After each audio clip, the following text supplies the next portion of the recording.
Hey everybody, Brad Shipke here, and today I'm going to be talking to you about 3 ways to manage PTSD triggers. Now, why is learning how to manage your triggers important?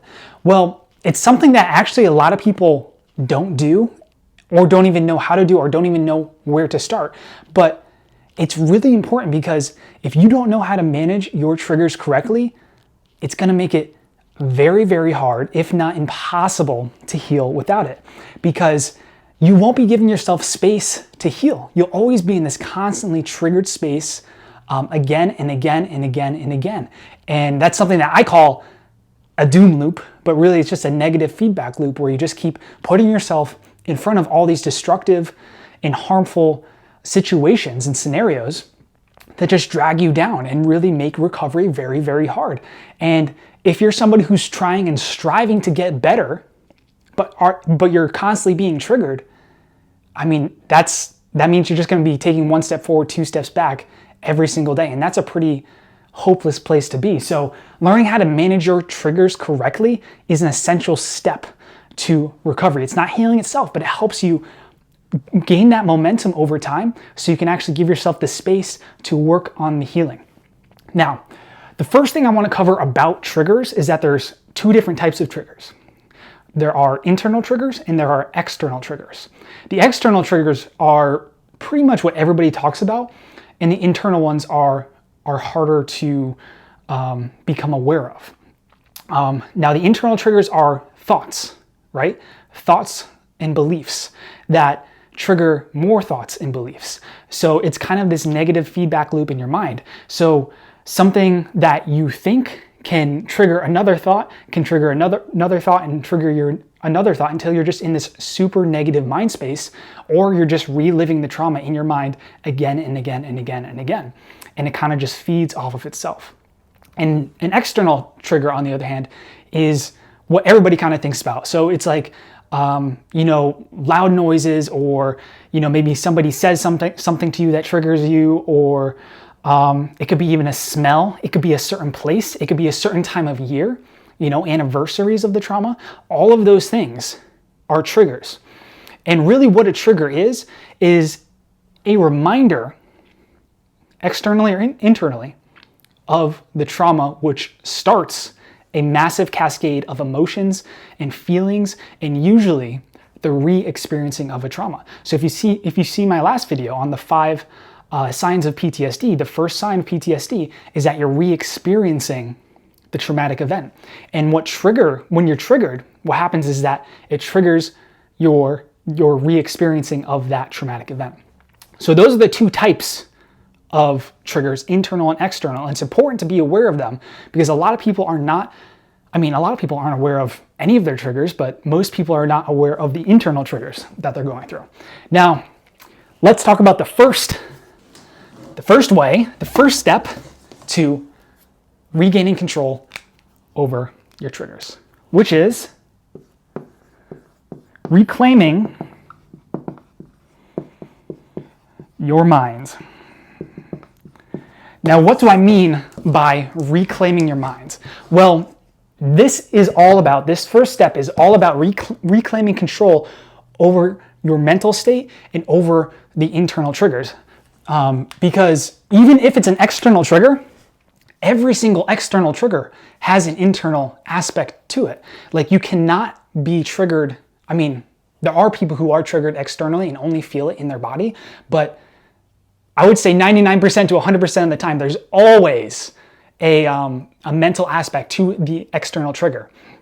And a lot of times you're not even aware of it. So the first step in reclaiming your mind is, first of all, accepting that you are triggered when you are triggered and not fighting the trigger itself. So let's say you find yourself in a situation where you're triggered, right? So first of all, you have to become aware that you've been triggered, which is pretty easy to do, but again, it takes some time and some effort to actually become aware when you're first starting to get triggered. So you have to start building that awareness of the trigger of when you're being triggered first. But secondly, you want to accept that you're being triggered. And you can even say, hey, in your mind, I am triggered right now. And you want to accept it and not fight the trigger, because whatever you fight mentally grows. Whatever you try to avoid and physically push away in your mind starts to grow. And there have been a lot of studies on this, and I'm sure you've heard this kind of example before. If I tell you to not think of a purple monkey, what are you going to think about? You're going to think about a purple monkey. So the things that you try not to think about actually grow stronger. So even though it's kind of counterintuitive to accept, like, hey, I just accept I'm having a trigger right now, and that's okay. And that might be a counterintuitive thing to do. You might be like, well, if I'm having a trigger, I want to stop it. I want to like suppress it. I want to push it away because I don't want to feel like this. But that's the wrong thing to do, and that's the mistake that a lot of people do. And that ends up just feeding the trigger even more. So the first thing is that you want to accept it. Once you accept it, you want to make sure that you get yourself into a safe space, because if you're in that same environment where you're getting triggered, it's going to be almost impossible to reclaim control of your mind, because you're just going to be triggered and triggered and triggered and triggered, and then things are just going to spiral out of control. So you want to accept it, and then you want to get yourself into a safe environment, which usually just means leaving the situation. Now, the third thing you want to do, once you get out of that situation, is tell yourself that things are different, right? So bring yourself into the present moment. Have yourself see your surroundings and be like, I am not in that situation anymore. That is not what my current reality is. And you literally want to say those things, be present, and try to get yourself into the present moment. And this is where grounding tools come in. And I'll talk a little bit about those in the second step here, but you want to tell yourself that things are different. I'm not in the situation that I was. And then the fourth step here is to start shifting those negative thoughts and those spirals to more positive thoughts. So an easy thing that you can always do in any situation, regardless of where you are in life, and I can say this because of a man named Viktor Frankl, who was a Holocaust survivor, and in the Holocaust himself, he was able to find positivity in the Holocaust. And I always say, if he can find something positive about being in the Holocaust, I can find something positive in my own life right now. So that is something that I always say to myself. But that last part is that you want to find the positive. You want to shift your mind to something positive, and usually something that you are grateful for. So it's always about finding the silver lining, and that can be hard to do in the beginning, especially if you've been building all of these negative patterns. But it's so important to do it, especially if it's uncomfortable to do. And really, that's something that you kind of almost need to force, because if you are in that negative space and you have a negative mindset that you've been building for years or decades, it's going to be uncomfortable to go to that positive spot, to find the silver lining in a negative situation. So you might have to force yourself, and actually a lot of people do, and a lot of our clients find that it's actually uncomfortable to find the positive because they've been in such a negative space. But they also have found, after they've repeated the positive thoughts in their mind and visualized it and supported it with references and found other reasons to be positive, they started to feel better.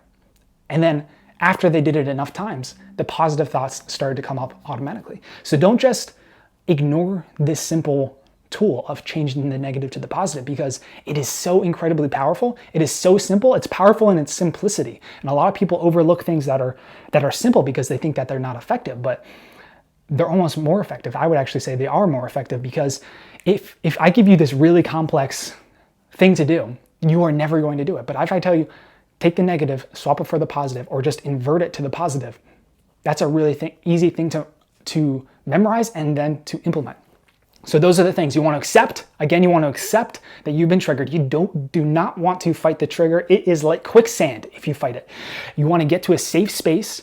You want to tell yourself that things are different, and then you want to shift those negative thoughts to positive thoughts. And that's how you reclaim your mind from the trigger in the internal aspect. Now let's jump to the second one. And the second one is a really good one, if I do say so myself. And we have a bunch of great resources for this. And the second one is relief tools. So if you have PTSD, what you need to be doing, if you have not already, is build yourself a recovery toolbox. And a recovery toolbox is just this thing we call, you want to learn and memorize a bunch of different relief tools so you can use them when you need it most. When you're triggered, so you can get relief on demand. And most people, they don't really have these coping skills. They don't really know, first of all, how to reclaim their mind, but then they don't know how to actually calm themselves down with proven tools. And if you are looking, if you don't really have anything in your toolbox right now, you don't have any skills, you don't have any relief tools like this, I want you to check out this free training I did. It's uploaded to YouTube. It's absolutely free. I went for over an hour live with a bunch of people, and I went through the top 5 or 6 tools to help you get relief quickly. And these things, like some of these things, like work like magic. So if you want to check out that, if you want to start building a recovery toolbox, I'll put a link in the description below to that YouTube video where you can go check that out. And if you were one of my coaching clients and you're paying me thousands of dollars, what I would tell you to do, the first thing I would tell you to do is to build a dang recovery toolbox so you can get relief on demand no matter where you are. Because like I said in the beginning, if you are constantly getting triggered and you cannot get yourself calm, if you can't get into a calm state, then you're not going to heal. Like, you're not going to be able to give yourself enough space to actually go and do the activities you need to do to heal, because you're always going to be in a triggered, scared, terrified, anxious state. And someone in that state cannot heal. I've tried it, man. You just cannot do it. You might, or maybe it's like, I don't know, going 1,000 times slower than it could be, which 1,000 times slower might be a lifetime. So pretty much impossible. So make sure you get that recovery toolbox. Like I said, if you were coaching with me and paid me thousands of dollars, what I would tell you to do is watch this video right here. So make sure you take the time to watch the video. It's an hour long, but oh my gosh, by the end of it, you are going to be totally different if you actually watch it and if you actually implement it. And not everybody does that. So that's the second one right there, is that you want to have that recovery toolbox so you can get relief physically on demand. And I gave you a resource for that. And then this last one is another thing that most people don't do, and it's actually the reason why so many people are stuck in that constant negative cycle, in that what I call doom loop. And this third step here is identify and eliminate. Okay? So this third step here is identify and eliminate the trigger. So like I said before, most people don't reflect back on their triggers to learn a lesson. So they keep repeating the same patterns over and over and over and over for an entire lifetime. So what you want to do after you've been triggered, after you've reclaimed control of your mind and you've calmed yourself down with relief tools, you want to reflect on that situation and you want to identify what triggered you in the first place. Because if you don't identify what triggered you in the first place, you're just going to keep repeating that same pattern. You're going to keep putting yourself in that situation. You're going to keep going into these same situations without a game plan moving forward to help yourself in the future. So this is really an essential step, and it's a very simple step. It doesn't take long. You just need to take a few minutes, literally, and be like, okay, what triggered me? I was totally out of control. My emotions were out of control. I was totally triggered. I was terrified. My anxiety was like flying off the handles, or I had a panic attack. I had a flashback. What started that? What was the thing that triggered me? And then once you identify that, you have two options, okay? You can either eliminate it. You can find a way to eliminate it. So for example, if, let's say you really like video games and you like to play a lot of Fortnite, right? But Fortnite just gets you really amped up, and it ends up triggering you, especially when you lose. So what you can do there is you can eliminate Fortnite. As hard as that would be for you, you can eliminate that video game. Or if it's scary movies or crime dramas on TV, or even a negative person, you can eliminate those certain things from your life. And it doesn't mean that you need to like bar yourself off from the whole world until you're recovered, but you want to protect yourself. You know, like I said before, if you are constantly in the state of getting triggered and triggered and triggered and triggered and triggered, you're not going to heal. So it's not about isolating yourself from everything. It's about getting yourself into a safe space so you can actually heal. And there are a lot of things that you can eliminate just right off the bat. Now, the second thing that you can do is create a game plan for the next time. So if you can't eliminate it, if you can't get rid of it, or you just don't want to get rid of it, which is perfectly okay. Like, You don't want to get rid of your marriage or your kids, you know, but sometimes things that they do could possibly trigger you. And when you come up with a trigger like that, you want to come up with a game plan, right? So you want to think, how can I reduce the effect of this in the future? Or if it is a person, you can be like, can I have a conversation with this person to actually eliminate this? So that would still actually be eliminating the trigger. But if you don't have a game plan, if you're not learning from your mistakes, you're just going to be caught in this cycle again and again and again and again, and you're not going to be able to heal.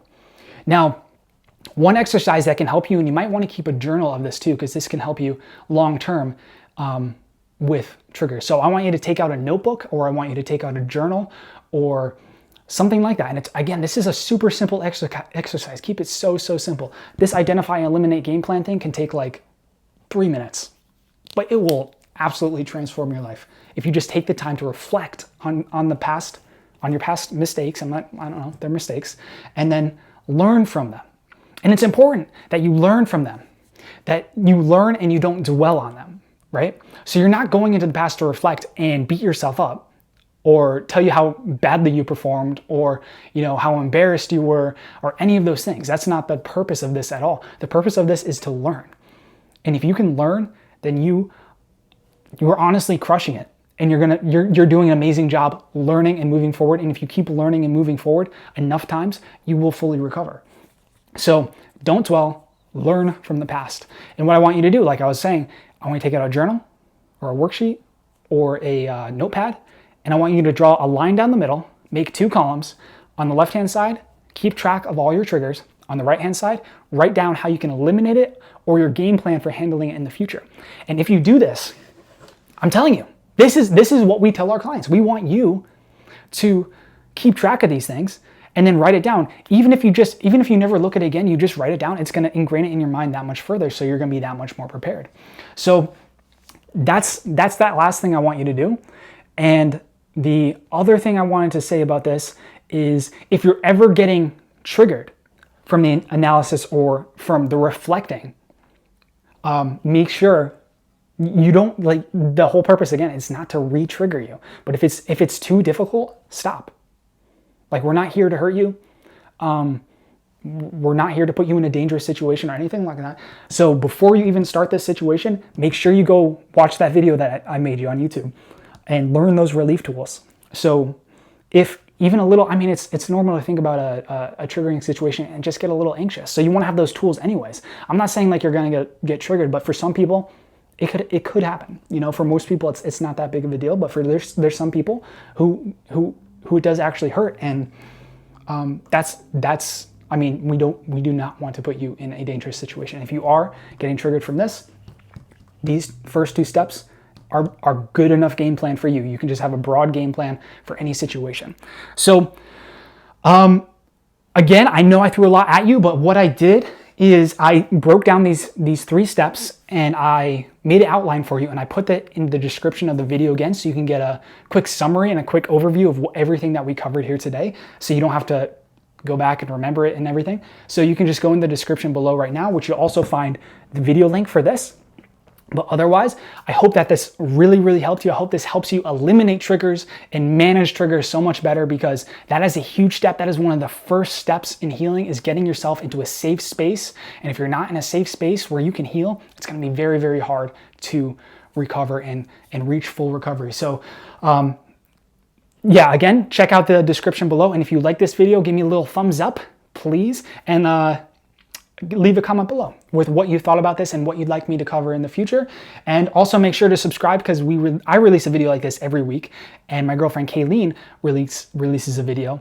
And we also do a podcast every week as well. So make sure to hit that subscribe button, the little bell dinger right next to it, so you get a little notified for when we go not live next, but make our next video. So again, I hope you enjoyed this. Thank you guys so much for showing up. I believe in you guys. I know you guys can do this. You can fully recover. I don't care what anybody else says. I get trash talk on the internet all the time for saying that, but I don't care, because I know it's possible and I know you can do it.